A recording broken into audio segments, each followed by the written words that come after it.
ನಮಸ್ಕಾರ ಸ್ನೇಹಿತರೆ, story world ಅನ್ನೋ ಚಾನಲ್ಗೆ ಸ್ವಾಗತ. ಏಕಾದಶಿ ಎಂದರೇನು, ಆಷಾಢ ಏಕಾದಶಿಯನ್ನು ಏಕೆ ಆಚರಿಸಲಾಗುತ್ತೆ ಎಂದು ಈ ವಿಡಿಯೋದಲ್ಲಿ ನಾನು ಹೇಳುತ್ತೇನೆ.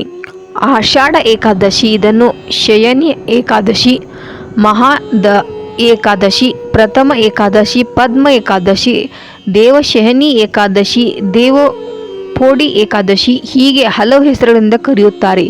ಹಿಂದೂ ಧಾರ್ಮಿಕ ಕ್ಯಾಲೆಂಡರ್ನ ಆಷಾಢ ಮಾಸದ ಶುಕ್ಲ ಪಕ್ಷದ 11ನೇ ದಿನ ಏಕಾದಶಿ ಅಥವಾ ಆಷಾಢ ಏಕಾದಶಿ ಎಂದು ಕರೆಯಲಾಗುತ್ತದೆ. ಈ ಪವಿತ್ರ ದಿನ ಹಿಂದೂ ಸ್ಥಿತಕರ್ತ ದೇವರು ವಿಷ್ಣುವಿನ ಅನುಯಾಯಿಗಳಾದ ವೈಷ್ಣವರಿಗೆ ವಿಶಿಷ್ಟ ಮಹತ್ವವುಳ್ಳದ್ದಾಗಿದೆ.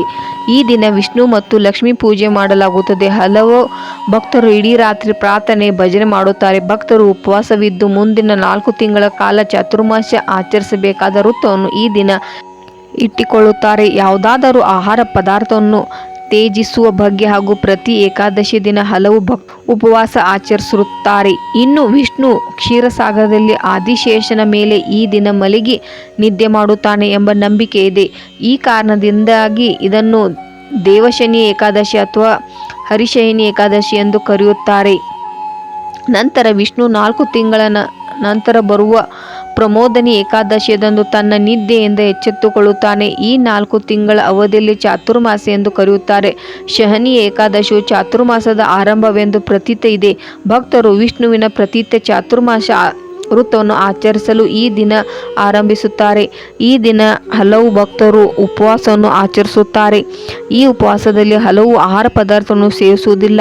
ಪುರಾಣ ಗ್ರಂಥದ ಸೃಷ್ಟಿಕರ್ತ ದೇವರ ಬ್ರಹ್ಮನು ನಾರದನಿಗೆ ಹೇಳಿದಂತೆ ಕೃಷ್ಣನು ಈ ದಿನ ಮಹತ್ವವನ್ನು ಯುಧಿಷ್ಠಿರನಿಗೆ ವಿವರಿಸುತ್ತಾನೆ. ಆಷಾಢ ಏಕಾದಶಿ ದಿನದಂದು ಭಕ್ತರು ಮಹಾರಾಷ್ಟ್ರದ ರಾಜ್ಯದ ಸೊಲ್ಲಾಪುರ ಜಿಲ್ಲೆಯ ಪಂಢರಪುರದಲ್ಲಿ ಕೊನೆಗೊಳ್ಳುತ್ತದೆ. ಪಂಢರಪುರ ವಿಷ್ಣುವಿನ ಸ್ಥಳೀಯ ರೂಪವಾದ ವಿಠ್ಠಲನ ಆರಾಧನೆಯ ಕೇಂದ್ರವಾಗಿದ್ದು ಚಂದ್ರಭಾಗಾ ನದಿಯ ದಂಡೆಯ ಮೇಲಿದೆ. ಮಹಾರಾಷ್ಟ್ರ ಮತ್ತು ನೆರೆಯ ರಾಜ್ಯಗಳಿಂದ ಲಕ್ಷಾಂತರ ಭಕ್ತರು ಬಂದು ಇಲ್ಲಿ ದೇವರ ದರ್ಶನ ತೆಗೆದುಕೊಂಡು ತಮ್ಮ ಜೀವನ ಸಾರ್ಥಕಗೊಳಿಸುತ್ತಾರೆ. ನೀವು ವಿಠ್ಠಲನ ಭಕ್ತರಾಗಿದ್ದರೆ ಈ ವಿಡಿಯೋನು ಲೈಕ್ ಮಾಡಿ, ಶೇರ್ ಮಾಡಿ ಮತ್ತು ಸಬ್ಸ್ಕ್ರೈಬ್ ಮಾಡಿ. ಹರೇ ಕೃಷ್ಣ, ಹರೇ ರಾಮ.